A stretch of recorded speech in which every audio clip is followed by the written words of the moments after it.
Hey everybody, we're live and it is 4:01 p.m. Eastern and 2 days from the NFL Draft in Pittsburgh for the first time, which we're going to have a NFL Draft party right here. Zenny62 YouTube channel starts at 7 p.m. Eastern, 7 p.m. Eastern on draft day. And we're going to actually have live streams prior to that, just as we're doing right now, related to the NFL Draft to keep you up to date on what's happening, who's talking about what, and what's going on. Like, for example, attendance. How many people are going to attend the 2026 NFL Draft and NFL Draft red carpet in Pittsburgh? Well, you would say, what's the record, Zenny? Well, the record for 3 days, and I was there, was Detroit. Detroit drew 775,000, almost a million people over a 3-day period to see the NFL's player selection event. Now, can Pittsburgh match that? Well, I'll tell you what. If we're up to the mayor of Pittsburgh, Corey O'Connor, well, hey, he would tell you absolutely, and they were ready to do it. But the reality is this: Detroit's numbers came primarily from a larger than you would imagine metropolitan area. That's right. The Detroit metropolitan area consists of 4.1 million people. 4.1 million, drawing from 8 different counties that essentially point right in to centrally located Detroit. Then this layout itself. In Detroit, it was such that you had one clear space in front of the stage that is difficult to replicate in the downtowns anywhere in the United States of America the size that it was in Detroit. And so that area has played host to a number of events sized to take advantage of its expanse. And here comes the NFL Draft in 2024, which was the linchpin event example of what Detroit was capable of at that place. Does Pittsburgh have any area that's like that? The answer is flat out no. It didn't matter if they used the inside of the stadium or what they're doing the outside of the stadium. That expanse is still not large enough. Detroit had the happy accident of having an area that accommodated a great many people.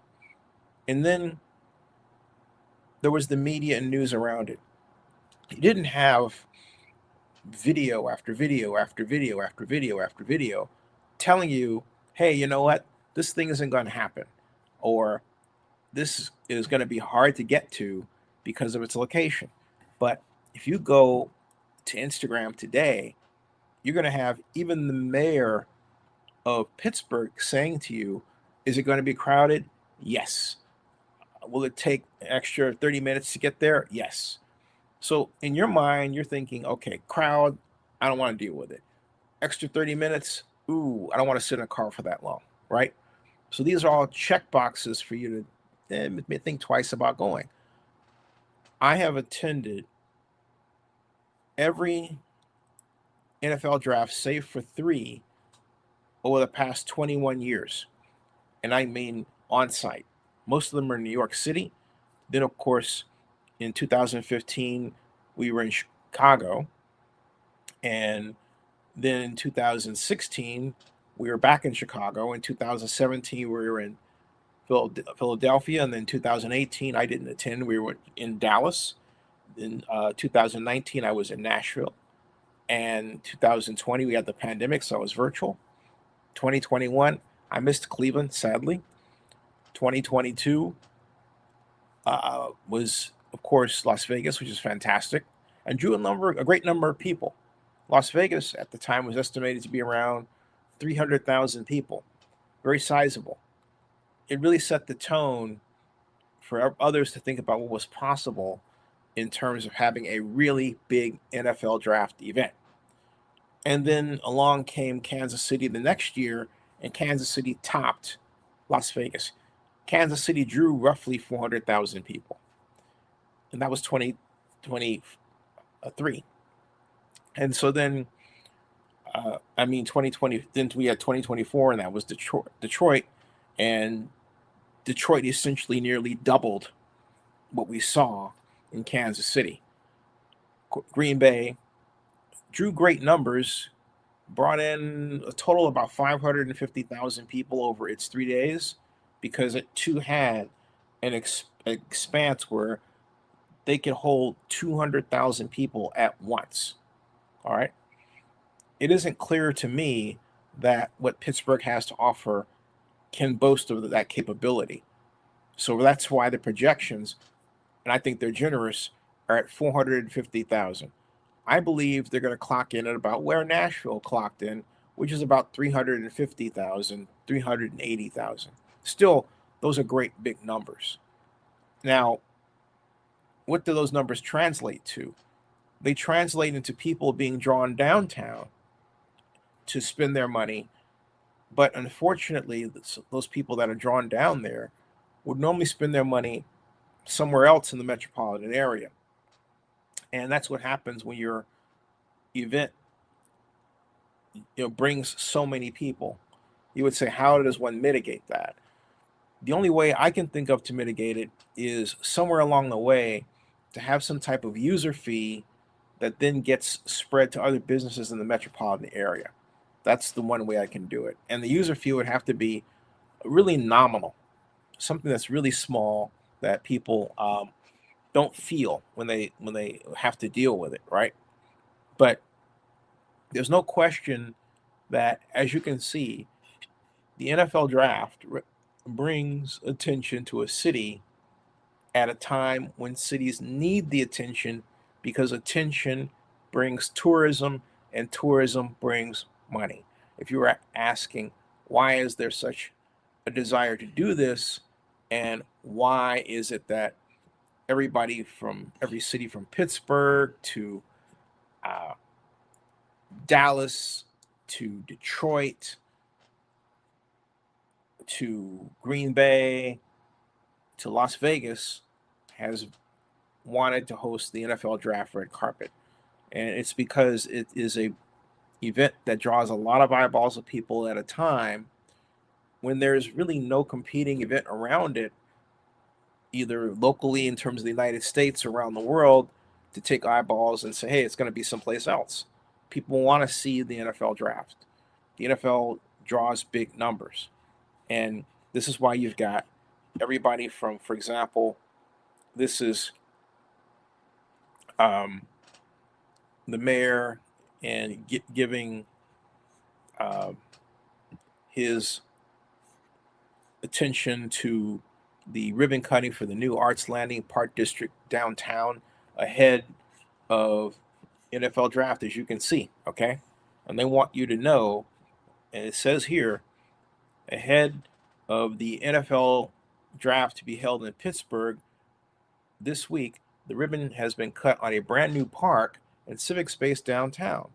So they want to draw attention to how they're improving Pittsburgh, because the Mayor Connor, is meeting with business leaders from other cities, bringing them to Pittsburgh, trying to convince them that Pittsburgh's a better home for them. They are aggressively moving to improve their economy by having more and more tax paying and people hiring businesses there. So, and now, but then of course, in Pittsburgh fashion, I'm learning the culture here. You have this naysayer that says the park is not open. Love all we're doing for the city, but there are barriers up and the park is not open. Super frustrating.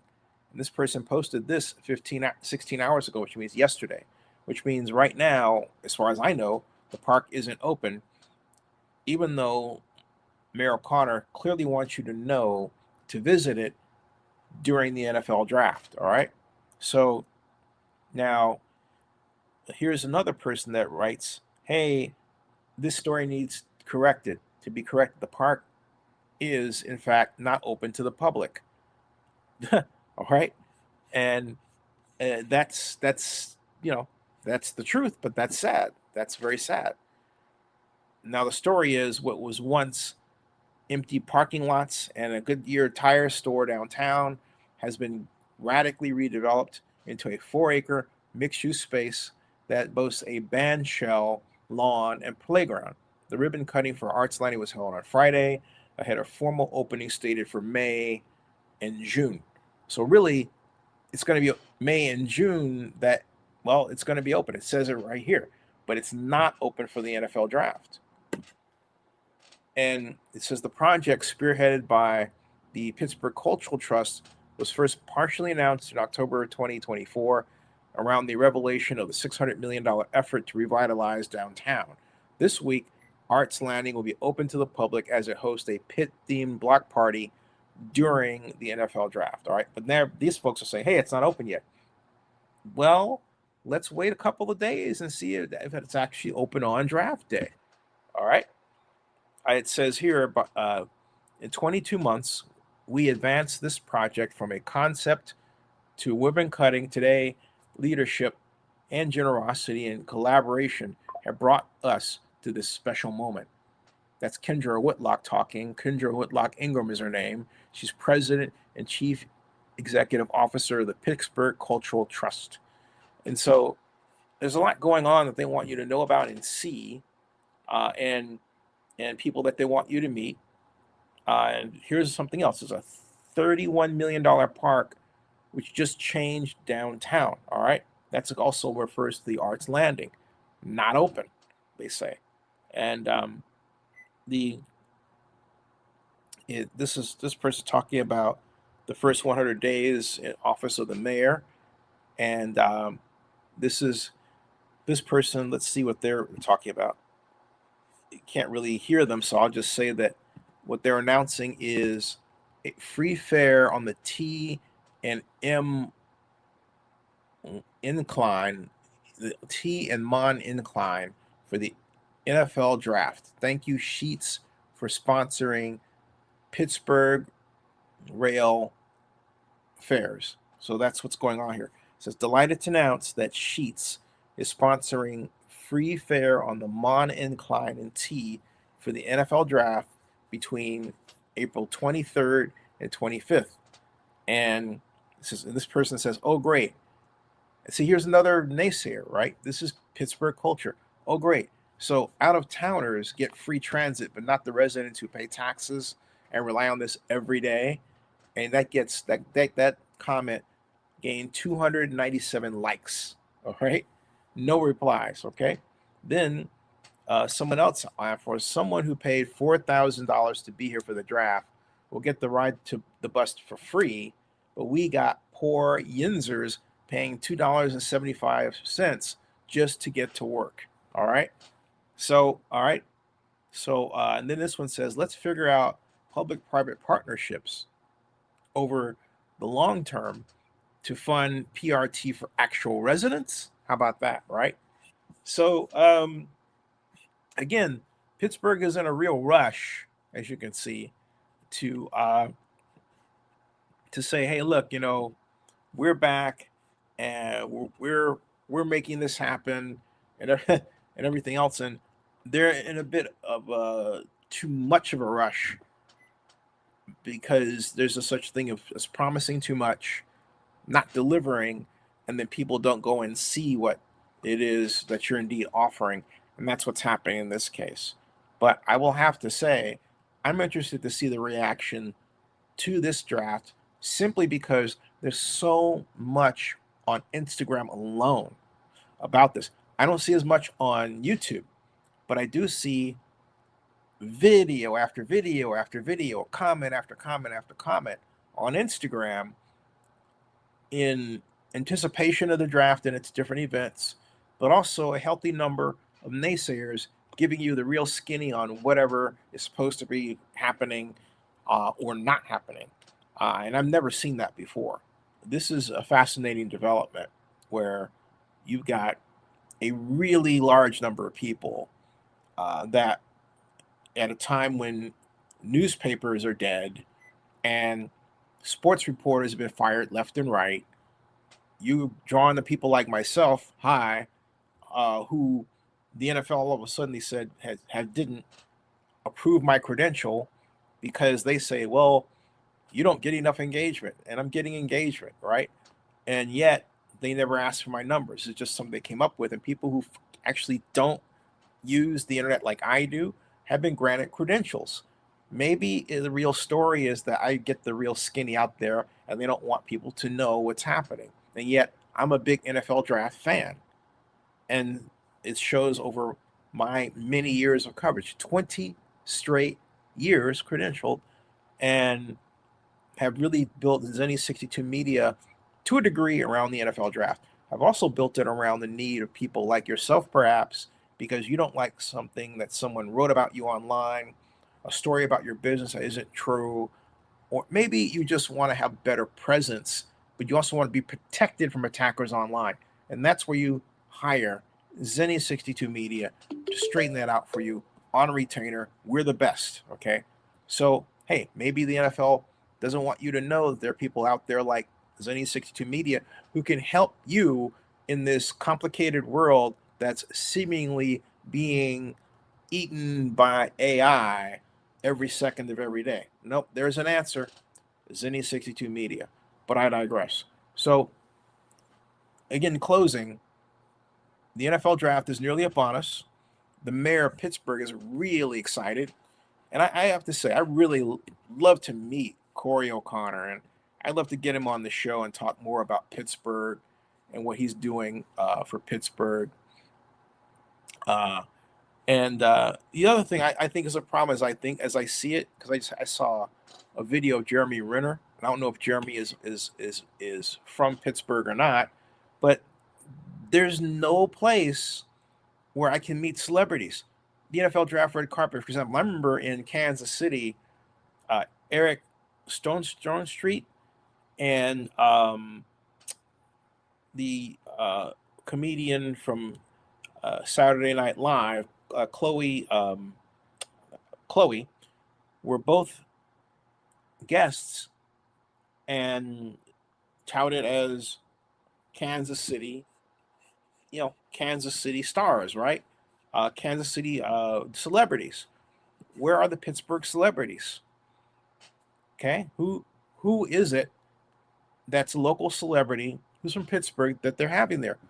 What about Steelers? All right, I noticed that in one press release, the NFL person who wrote the press release touted that among the speakers at the NFL draft were two Cowboy stars, Drew Pearson and Tony Dorsett. But they said nothing. Where's Lynn Swann, right? Where's Jerome Bettis, right? Where's John Stallworth, right? Where are the Steelers celebrities? Where's Cam Hayward, right? Where are the Pittsburgh celebrities who are representative of the Steelers? The home crowd. You want to get the home people revved up by bringing in people that they know so they can at least get in the car or public transit and come down and see them. You want to sell your city.